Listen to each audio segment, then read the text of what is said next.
We've heard the recession word thrown around a little bit more in the media lately, and we wanted to reassure you that there are lots of things that you can do to prepare yourself and survive a recession if and when it happens. Hi, I'm Joseph. And I'm Tasha with One Big Happy Life, and we help you find balance, build wealth, and live happy. Everything that you need to create the life that you want. So, one of my absolute favorite sayings is that the best time to plant a tree was 20 years ago, and the second best time is now. So, yes, ideally, you would have been preparing your finances for a recession when times were good, right? Because that's when you have the most flexibility to make sure that you're able to weather any kind of financial upheaval. But there are still things that you can do, even if a recession is like immediately about to start or has already started. So let's go through some of those strategies.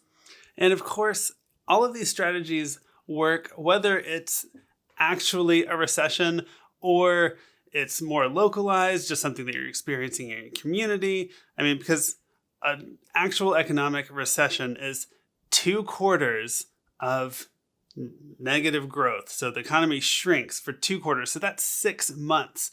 But you might be more concerned about your finances and you don't want to wait 6 months, even if you see 1 quarter of bad or like just something closer to you. So this can work in a lot of situations. All right, so strategy number 1 is to stay liquid, meaning that you want to increase your cash reserves as much as you can, because the more cash that you have on hand, the more that you'll be able to meet all of your financial obligations no matter what happens. So what does that look like? That means having an emergency fund. So ideally 3 to 6 months more if you can. In Wealth Builders Academy, we teach that you eventually want to get up to a 12-month emergency fund, because what that will do is allow you to keep being able to make all of your household payments for a full year, no matter what happens to your income sources.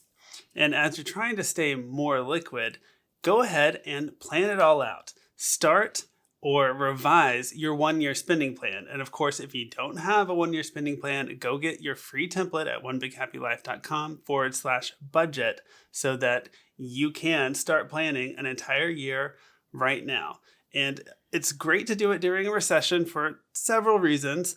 One, of course, is that you're not going to be in the dark anymore. And so much of fear is us just like the unknown. Mm-hmm. And once you put all the numbers out and say, oh, okay, well, I can live with that. This is fine. Then, it starts to become reality versus, worst case scenario that you're just imagining. And so that's really important. The other thing is that you can do some scenario planning. Say, oh, well, what if I do this? What if I do that? What if things get bad? What if things aren't so bad?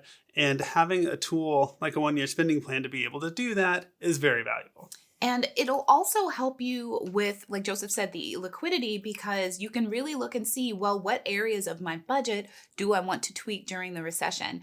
And I think a lot of people's inclination is to do things like cut your cable and things like that. But that might not be the actual best way for you to increase your liquidity. You may need to make bigger changes, like thinking about, well, maybe I need to downsize my living expenses, as in get a different smaller house or a different car. So the 1-year spending plan really lets you tweak your numbers. And so you're not sitting there thinking that cutting your Netflix at $14 a month is really going to move the needle, because the reality is that it won't. Another thing that you can start to do is think about the position that you're in now and decide whether you like where you are. Because if you don't, then it's time to start looking for other opportunities. So in your career, there are going to be some jobs that are more stable than others. And some, maybe they have really great highs, but not so great lows. And so depending on your own comfort level with different professions and where you're located, who you're working for, that can really change how a recession is going to affect you financially and mentally. And the thing that you always want to keep in mind is that recession doesn't mean that everyone is doing worse. We all get this impression that recession means that everyone is not doing well. We're all losing our jobs. Everyone's businesses are tanking. That is not true. It's just some sectors that'll be negatively affected, or it just might be that growth is a little bit slower, but there will be millions of people whose jobs are just fine, millions of businesses, including small businesses, who are still hiring and doing business as usual. So a recession isn't necessarily a time for you to just hunker down in your and be a turtle and stay in your turtle shell and avoid the world. It's a chance for you to look at, well, where are the opportunities right now, and what can I do to best position myself to take advantage of those opportunities starting now so that I'm in a better position a year from now. Fourth, go ahead and investigate having multiple income streams if you don't already. This can really help alleviate a lot of concern with fluctuations in the economy or your main work and main source of income. Because if you have several different ways of making money, several different streams of income, hopefully some of them are passive even, then that gives you a big safety net. Like passive income is kind of a lie. I feel like we need to do a video about that. But In my world, I actually mean passive. like dividends. Yeah, like you've got some dividends. Or you wrote a book once upon a time and you're getting royalties. Okay, cool. Yeah. But most times when people are thinking passive income, like for example, creating YouTube videos, that's not passive. You're making videos. Okay. Off of my soapboxy rant, and back to the subject at hand. Yeah, so having multiple streams of income can, like I said, make you feel more secure with how you've planned out your 1 year spending plan and just how you're living your life kind of independent of what's going on in the greater economic world, because you've got several different options that you can lean on one way or another.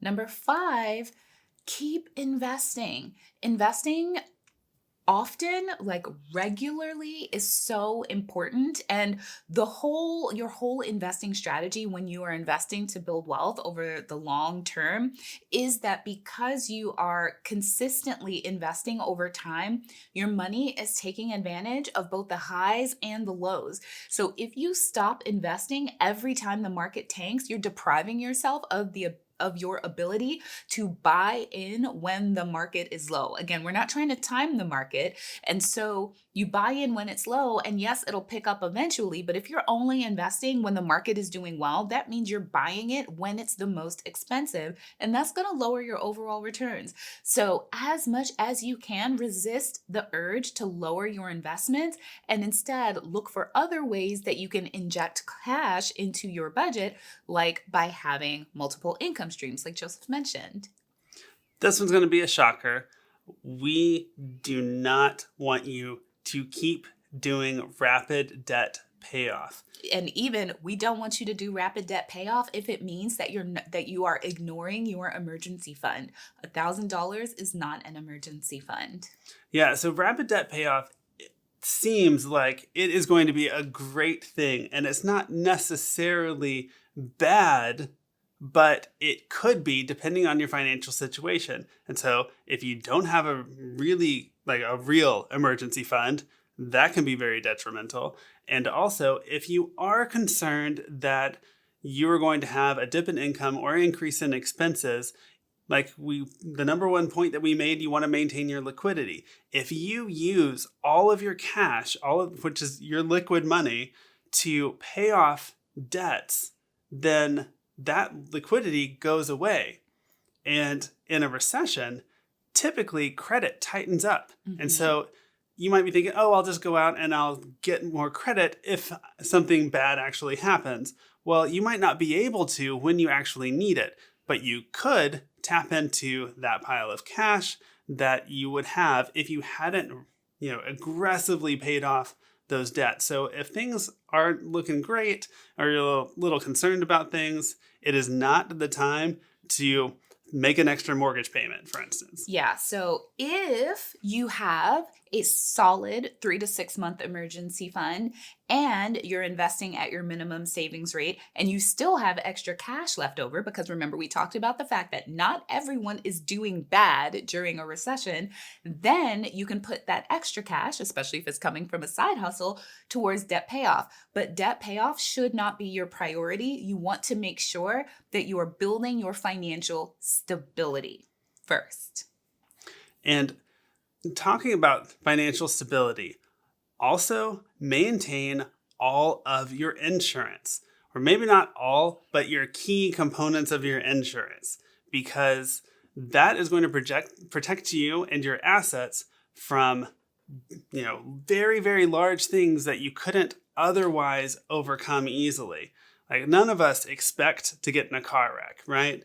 But if you go down to just liability insurance and you hit somebody and you have a lot of damage to your car and you need your car for work, that's going to really come back to bite you. And so while you might save a little bit of money in the short term, you've got to really weigh, that scenario where, well, these things can happen. There are lots of car wrecks, just as an example for that car insurance.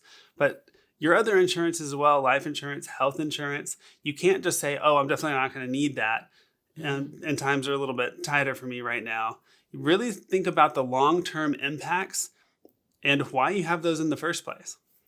Next up, we want you to make sure that your resume is up to date, because chances are there are people that have insane job security where they know that there's no way that they're going to get fired. If you're one of those people, awesome, and congratulations. If you're not one of those people, then you definitely want to make sure that your resume is ready to go in case you get let go unexpectedly. That way you can hit the ground running looking for a new job immediately. Here's the one that you were probably expecting would be the number one. Reduce your expenses. Now, I'm assuming that you are actually a person that is going to imminently be affected by the recession or has actually been affected by it. And so you're experiencing lower income or soon to be lower income or higher expenses. And so you need to take some actions and you want to go ahead and reduce your regular budget. So the things that you should be targeting here are not things that hurt your long-term financial health or your actual health. Like I said, with health insurance, you want to look for things that really won't matter if you don't get it today. So if you happen to go and do a lot of travel for fun, but it's not work related and like you do a lot of it, well, clearly you could probably cut back there and it's not going to impact you much today. And long term, you're probably going to be able to get back to doing more travel later on anyway. So that could be one of those things. And another big one, right? The biggest budget categories for most people are housing, transportation, and food. So those are the three places that you really want to look at first. So if you own your house, you might be like, well, I'm not going to sell my house because things will pick back up and I have a substantial emergency fund, so I'm fine. Cool. But your food, you might be eating out a lot. You might be buying really expensive groceries when you can buy in bulk or buy things on sale. And so there's an opportunity, like for us, we can drop our grocery budget in half if we're really strict about the kinds of things that we buy. So just look for those big, quick wins when it comes to dropping your expenses. But our final point relates to this idea of dropping your expenses. Consider the impact of the changes that you're making on your budget on your immediate community and the economy as a whole. Because at the end of the day, if we're in a recession and everyone stops spending money, even the people that are doing well during the recession, all that does is prolong the recession. And just think about the people that rely on you and you still paying for their services, like your housekeeper, maybe like someone that comes to clean your house, or lawn maintenance people, your lash technician, all of this, the people that provide really important services to you. If you can still afford them financially, then consider keeping them. Yeah, a lot of the local businesses and smaller businesses in general will be more affected by downturns in the economy than large companies with lots of cash. So it's really important to keep them in mind. And I was a little bit shocked, just real world example. So we got an email from our local YMCA where we have a membership, pleading with everybody to keep their memberships, even though the gyms are actually closed right now because they are still doing, good charitable work in the community. And that is part of what the fees go to pay. And not to mention all of their employees, many of which are not able to work right Yeah. now. And so they're trying to keep paying their employees. And so they're like, if you don't keep paying, then we can't pay our people. And then eventually we're going to reach the point where we run out of our business reserves. And then we're going to have to close the doors permanently. And no one wants that. Yeah. So always keep that in mind. Little actions can have a large effect when you look at the community as a whole. All right. So we hope that these tips help you, put your mind at ease if there's a recession coming or if you're in one whenever you're watching this video. And we'll see you guys next time. Bye.